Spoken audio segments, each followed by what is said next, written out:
facing a profound economic crisis. The aftermath of COVID still lingers. Putin's war in Ukraine has destabilized energy markets and supply chains the world over. I want to pay tribute to my predecessor, Liz Truss. She was not wrong to want to improve growth in this country. It is a noble aim. And I admired her restlessness to create change. But some mistakes were made. Not born of ill will or bad intentions. Quite the opposite, in fact. But mistakes nonetheless. And I have been elected as leader of my party and your Prime Minister, in part, to fix them. And that work begins immediately. I will place economic stability and confidence at the heart of this government's agenda. This will mean difficult decisions to come. But you saw me during COVID doing everything I could to protect people and businesses with schemes like furlough. There are always limits, more so now than ever. But I promise you this: I will bring that same compassion to the challenges we face today. The government I lead will not leave the next generation, your children and grandchildren, with a debt to settle that we were too weak to pay ourselves. I will unite our country, not with words, but with action. I will work day in and day out to deliver for you. This government will have integrity, professionalism, and accountability at every level. Trust is earned, and I will earn yours.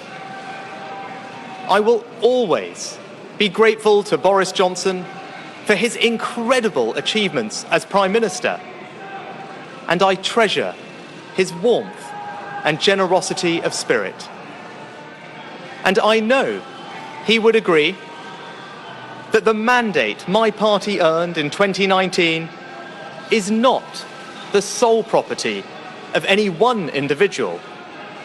It is a mandate that belongs to and unites all of us. And the heart of that mandate is our manifesto. I will deliver on its promise: a stronger NHS, better schools, safer streets, control of our borders, protecting our environment, supporting our armed forces, levelling up, and building an economy that embraces the opportunities of Brexit, where businesses invest, innovate, and create jobs. I understand how difficult this moment is. After the billions of pounds it cost us to combat COVID, after all the dislocation that caused, in the midst of a terrible war that must be seen successfully to its conclusions, I fully appreciate how hard things are. And I understand too that I have work to do to restore trust after all that has happened. All I can say is that I am not daunted. I know the high office I have accepted, and I hope to live up to its demands. But when the opportunity to serve comes along, you cannot question the moment, only your willingness. So I stand here before you, ready to lead our country into the future, to put your needs above politics, to reach out and build a government that represents the very best traditions of my party. Together, we can achieve incredible things. We will create a future worthy of the sacrifices so many have made, and fill tomorrow and every day thereafter with hope. Thank you.